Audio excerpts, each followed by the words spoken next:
Pirimqul Qodirov. Akromning sarguzashtlari. 4-bob.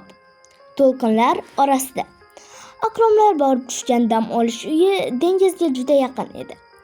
Ayvonga chiqib qaralsa, daraxtlar orasidan dengiz sathi to'q ko'k rangda tovlanib ko'rinardi.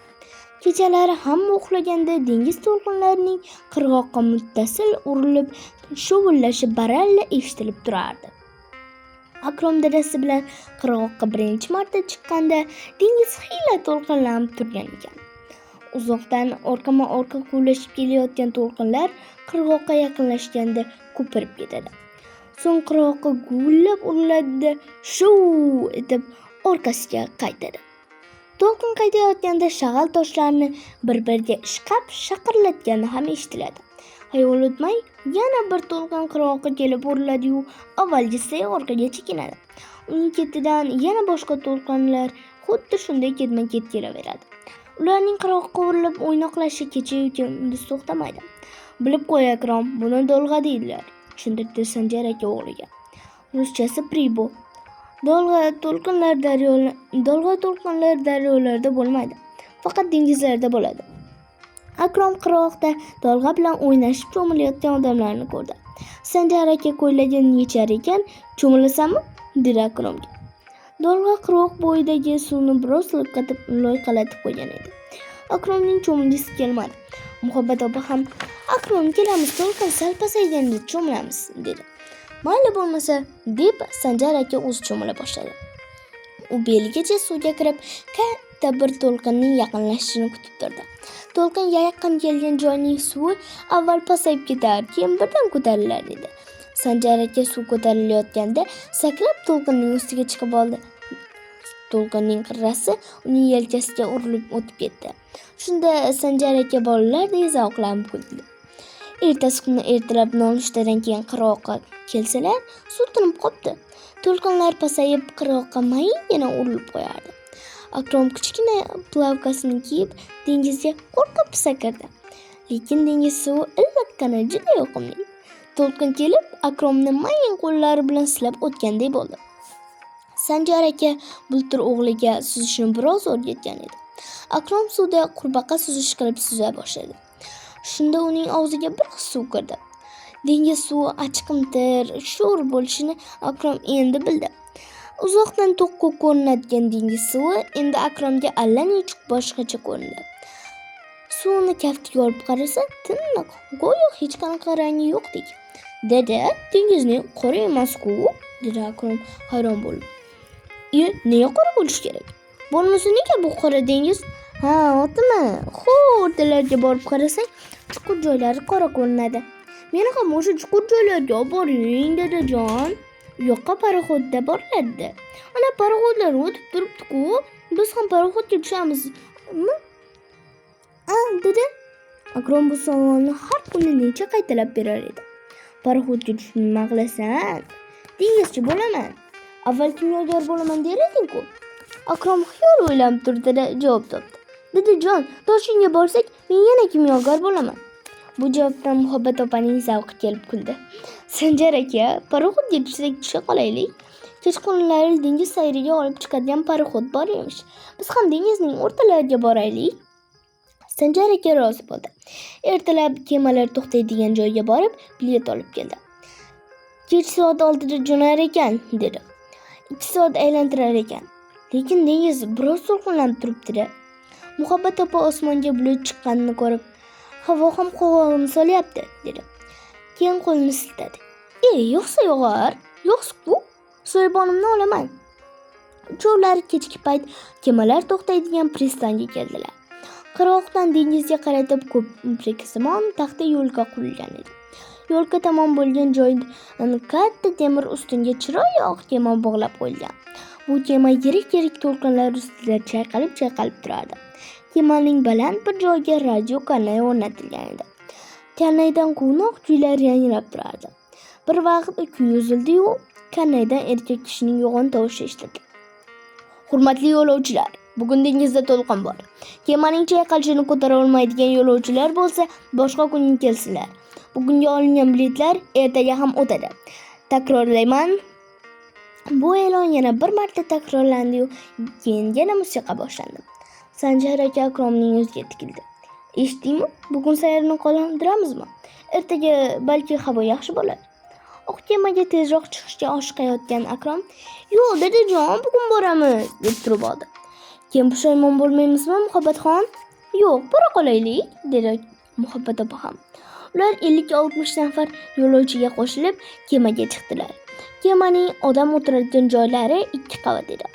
Akrom dadasi va oyisi bilan birga pastki qavatga tushadigan tik Zinapoyaning oldiga o'tdi. "Numshuq tomonga o'tiramiz, atrof yaxshi ko'rinadi", dedi Sanjar aka. Kema xiyol chayqalib turgani uchun ular o'rindiqlarning tutqichidan ushlab old tomonga o'tib oldilar. Kemaning yo'g'on kanop arqoni temir ustidan chiqarib olindi. Motor gurillab ishga tushdi. Ular qirg'oqdan sekin uzoqlashdilar-u, dengizning ochiqroq joyiga borganda tezlab ketdilar. Oq kema o'tkir tumshug'i bilan to'lqinlarni yorib o'tayotgani Akromga ko'rinib turardi. Qarshidan salqin shamol esib, Akromning sochlarini, ko'ylagining yoqalarini tortqilaydi. Bu uning zavqini keltirardi. Qirg'oqdagi binolar uzoqda qolgan sari kichik ko'rinar edi. Ko'ktebeli deb ataladigan tog'ning qoya toshlari esa dengizda ko'zga tobora aniq tashlanardi. "Ana, deb barmoq ko'rindi", dedi Sanjar aka. Yuksak va tik qirg'oqning bir joyida shakli chindan ham ulkan qop-qora barmoqqa o'xshaydigan minoradek katta qoya tosh tikkayib turibdi. Uning uchi tog'lar ustida quyuqlashib borayotgan qoramtir bulutlarga yetib borardi. Asta-sekin barmoq ham uzoqda qolib ketdi.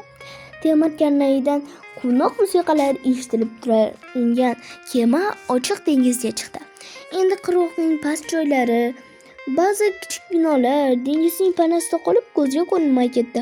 Akrom bundan taajjublanib, "Oyi, dengiz tekis emasmi?" deb so'radi. "Dengiz o'zi tekis, lekin yer xuddi shardek dumaloq. Maktabda o'qiganingda bilasan. Yer yumaloq bo'lgani uchun dengiz suvi ham tepalikka o'xshab o'zidan nardagi narsalarni to'sib qo'yadi. Agar yana 1-2 soat yursak, tog'lar ham suvning panasida qolib ko'rinmay ketadi." Akrom dengiz suvining tepalikka o'xshab pana qilishini aqliga hech sig'dira olmadi. U tobora yiriklashib borayotgan to'lqinlarga qaradi-yu, "Qirg'oqni shular pana qilyapti", deb o'yladi. Shamol yanada kuchayib bordi. Osmonda bulutlar quyuqlashgan sari dengiz suvi qorayib ko'rinar edi. Katta-katta to'lqinlarning ustida go'yo oppoq qanotlar paydo bo'la boshladi. Bu to'lqinlarning harakati tezlashgandan paydo bo'lgan oq ko'piklar edi. Dengizning qorayib ketgan sathida xuddi oppoq g'ozlar ketma-ket qanot yozib kelayotganga o'xshardi. G'ozlar go'yo uchishga intiladi, lekin ucholmay dengizda botib ketishadi. Ketlardan yana behisob g'ozlar oq qanotlarini yozib kelaveradi, lekin dengiz ularni ham birma-bir yutib yuborayotgandek ko'rinadi. Oq kema tobora qattiq chayqalar edi.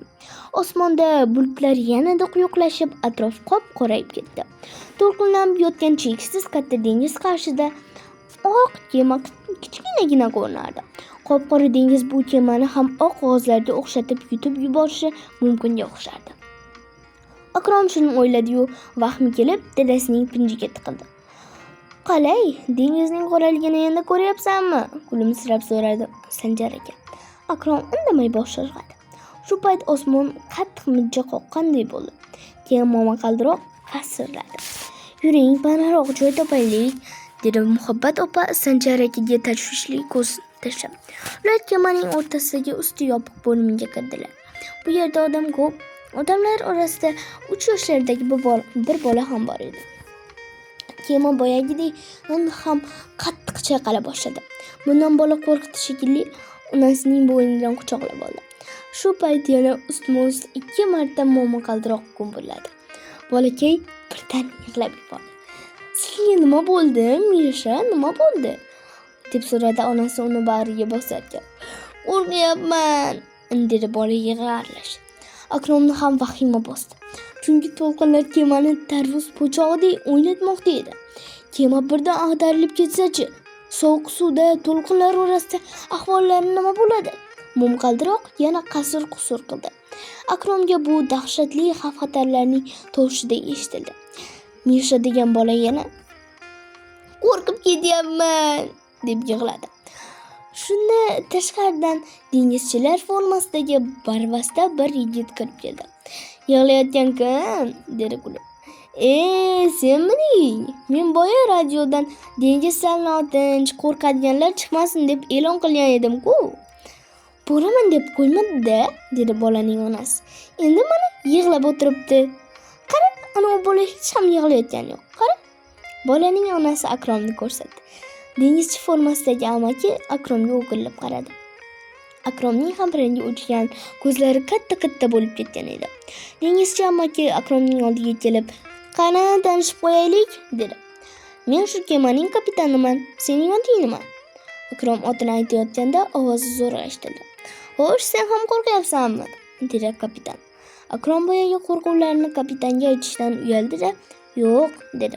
"Ha, yasha, qo'rqadigan xalqlar yo'q. Men hozir kemani orqaga buraman. Birpasda qirg'oqqa yetib boramiz. Sen shuni mana bu bolaga aytgin, yig'lamasin. Hozir", deb Akrom o'rnidan turdi. Kapitan o'z o'rniga qaytib ketdi. Kema hamon qattiq chayqalardi. Akrom gandiraklab ketmaslik uchun o'rindiqning tutqichidan ushlab oldi. "O'yinchoqlaringdan yo'qmi?" dedi unga dadasi. Akrom bosh qo'li bilan cho'ntagini qidirdi. U gugurtdek keladigan jajji avtobuschasini doimo yonida olib yurar edi. Hozir ham shu avtobuscha cho'ntagida turgan ekan. Uni olib onasining qo'lida yig'layotgan bolaga uzatdi. "Ma, o'yna, yig'lama, ol." Bola bir Akromga qaradi, bir avtobuschaga qaradi. Yig'idan to'xtab, birpas jimib qoldi. "Qara, terizachalari bor", deb Akrom bolaga yaqinroq bordi. Bolakay bunaqa jajji avtobuschani birinchi marta ko'rayotgandek unga tikildi. Keyin avtobuschani qo'lga oldi-da, "Ichida odam yo'qmikan?" deb mitti derazachadan qaradi. "Ana, old tomonda haydovchi o'tiribdi", dedi Akrom. "Biz hozir qirg'oqqa yetamiz va mana shunaqa avtobusga tushib, uyimizga ketamiz", dedi bolaga onasi. Bola avtobuscha bilan ovunib, dengizning vahimasini unutdi. Bu orada yomg'ir yog'ib yubordi. Akrom derazadan qarasa, dengiz suvi endi yomg'ir tomchilaridan cho'tir bo'lib ketibdi. Yomg'ir quyon sari shamol pasayib borar edi. Keyin to'lqinlar ham asta-sekin bosila boshladi. Ular qirg'oqqa kelib tushganlarida dengiz avvalgidan ko'ra tinchroq, muloyimroq bo'lib qolgan edi. Atrofdan yomg'ir shovuri eshitilib turardi. Muhabbat opa qora soyabonini ochdi-da, Akromni ham uning tagiga tortdi. Sanjar aka plashini kiyar ekan, Akromga qarab, "Qalay, hali ham dengizchi bo'lmoqchimisan?" dedi. Akrom tezda javob bermadi. Dengizchining bahaybat ko'rinishlari hali ham uning ko'z oldidan ketmay turibdi. Lekin u qo'rqib yig'lagan bolani qanday yupatganini esladi-da, mamnun jilmaydi. "Ha, dengizchi bo'laman",